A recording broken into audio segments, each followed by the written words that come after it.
Hi friends, welcome to வனி ஜிவி fun vlogs. இதனால் நாங்கள் என்ன பண்ண போகிறோன்னா, எங்கள் அக்கா வந்து சோமா செய்யலாம் வாடின்னு கூப்பிட்டா. சரி, என் குழந்தைங்களும் பார்த்திங்கன்னா கடையிலேயே ஸ்நாக்ஸ் வாங்கி கொடுத்தா அது கட்டுப்படி ஆகாது. அதனால் சரி வீட்டில் செய்யலான்ட்டு எல்லா திங்ஸ் எல்லாம் வாங்கியிருக்கிறோம். பார்க்கலாம் எப்படி செய்கிறோம், இதில் என்னென்ன நாங்கள் பண்ணுறோன்னு பாருங்கள் நீங்களும். இதில் வந்து இப்போ எத்தனை கப்பு வருதுன்னு பார்த்துக்கலாம். அதுக்கு தகுந்த மாதிரி கப் மெஷர்மெண்ட்டில் போட்டுக்கலாம். சரியா? சரி. எங்கள் அக்கா வந்து ஃப்ரெண்ட்ஸ் சரியான ஒரு மெஷர்மெண்ட் பைத்தியம். எப்போ பார்த்தாலும் ஏதாவது மெஷர்மெண்ட் கப்பு இதாக இந்த மாதிரி சின்ன கப்பு, இந்த மாதிரி இந்த சர்ஃப் எக்ஸலுக்கு கிடைக்கிற கப்பு இதெல்லாம் வச்சுட்டு மெஷர்மெண்ட் பண்ணி செய்வாள். ஆனால் நான் அப்படி இல்லை, கண்ணளவுலேயே நான் டக்குன்னு நான் செய்வேன். எனக்கு தெரியும் இந்த அளவுக்கு இதுன்னு.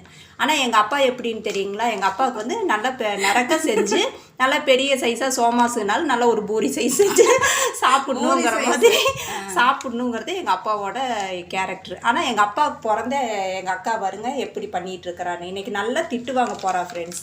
நீங்களும் அதை நல்லா பாருங்கள். இந்த ஜிவி பார்த்தீங்களா ஃப்ரெண்ட்ஸ், என்ன போட்டு கொடுக்குறான்னு. இவ வந்து கண்மதிப்பாக செய்வா. இதுக்கு இவ்வளோதான் அப்படின்னுட்டு.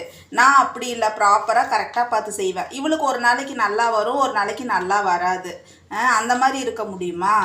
ஆமாம், உள்ளே வைக்கிற பூர்ணம் கொஞ்சம் மீதியானா கூட நான் ஃப்ரிட்ஜில் வச்சு நான் சும்மாவே சாப்பிடுவேன். பத்தாம இருந்துச்சுன்னா என்னடி பண்ணுறது? இதெல்லாம் ஒரு மெஷர்மெண்ட் கப்பு, இதில் எல்லாம் நீ வந்து மெஷர்மெண்ட் எடுத்துட்டு இப்படி கலாட்டா பண்ணிட்டு இருக்கிற ஏடி ஏண்டி இவ்வளோ இதான் நான் சொல்லிட்டு இருக்கிறேன். இனி ஒருத்தர் இந்த ஏதோ ஒரு ப்ளூ கலர் கப் எடுத்துட்டு ஆடிட்டு இதில் தானே மெஷர்மெண்ட் எடுத்தேன்.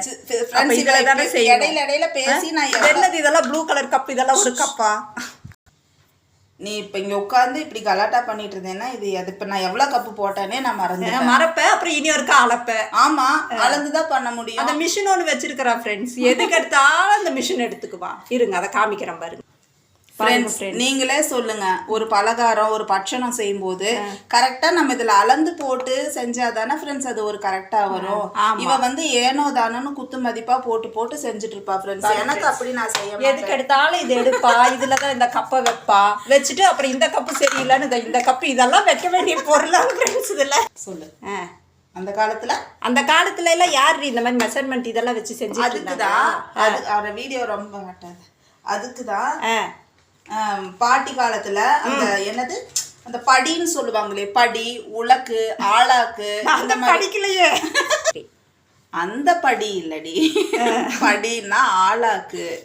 அந்த மாதிரிலாம் இத்தனை ஆளாக்குக்கு இத்தனை படி அப்படின்ட்டு எல்லாம் மெஷர்மெண்ட் வச்சுதான் அந்த காலத்துல எல்லாம் செஞ்சாங்க. சரியா?